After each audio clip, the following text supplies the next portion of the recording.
Hey, Dave. So my brother and I have been doing video game stuff for a very long time, and I'd like to officially announce that I've made it through an entire stack of DVDs since I started this video game adventure. This is a stack of 100. I don't know if it was as tall as... You know what? It was as tall as this. I went fishing with my stepdad yesterday at one of my childhood lakes, and you'd think for me being there since 2004 or 5, I would have experienced absolutely everything that was possible. I have this weird criteria in mind now for fishing in lakes, is that if there is a small school of bass somewhere on the pond... I've seen this fishing a lot with my dad in the rowboat. We see like the little school of fish, but we never see them up close in person because they're always traveling. It's very, very hard to especially see them from shore. They're usually out in the middle of the lake chasing a swarm of gnats or some kind of insects that they probably are all eating. And I know that like schools of fish usually group together to ward off predators, or they use their sort of numbers to overwhelm. Like, fish will actually overwhelm plankton together in a school. So we fished yesterday for a few hours, like 2 to 5:30. We caught 46 fish, none of them above 14, 15 inches. I think that was the biggest one that I caught. Constant non-stop action. Never did I think that it would take me standing on shore for a very long time and to actually see this school of bass for the first time, but I did. I took my camera out, I put my glasses on top of my camera so you could see through, and I got some footage of them, and there's like a dozen or so all together, working together to feed, and they seemed the most hungry out of all the fish that we came across. And that's something that's never happened to me. I sort of brought along my hooded light jacket to cover myself from the sun so I didn't have to sunblock up like crazy. I think so much about like identity and the ability to enjoy a lot of different things together to diversify your identity. You know, like I can love video games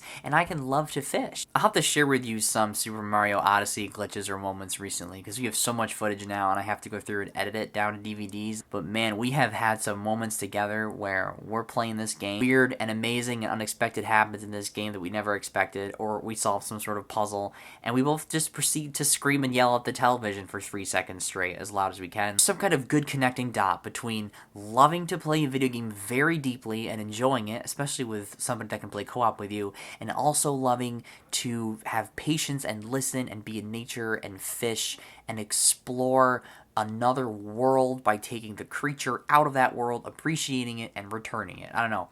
It's just being able to have engagement in both of those things is really cool. So I guess when it comes to sunburns, Dave, sorry to hear that you had to deal with that. I would rather be completely covered and a little bit sticky and sweaty in the process, especially when I get home, than completely get fried. Although honestly, I think being covered gradually and then maybe like taking my hat off and then also my hood off for a while and then recovering again would probably give me a more gradual tan than getting fried constantly, which is usually what happens when I fish a lot. Even with no cheat codes of life and having to deal with the sun, life's still pretty good. I'll keep on mattering. Have a great day, and I'll see you Thursday.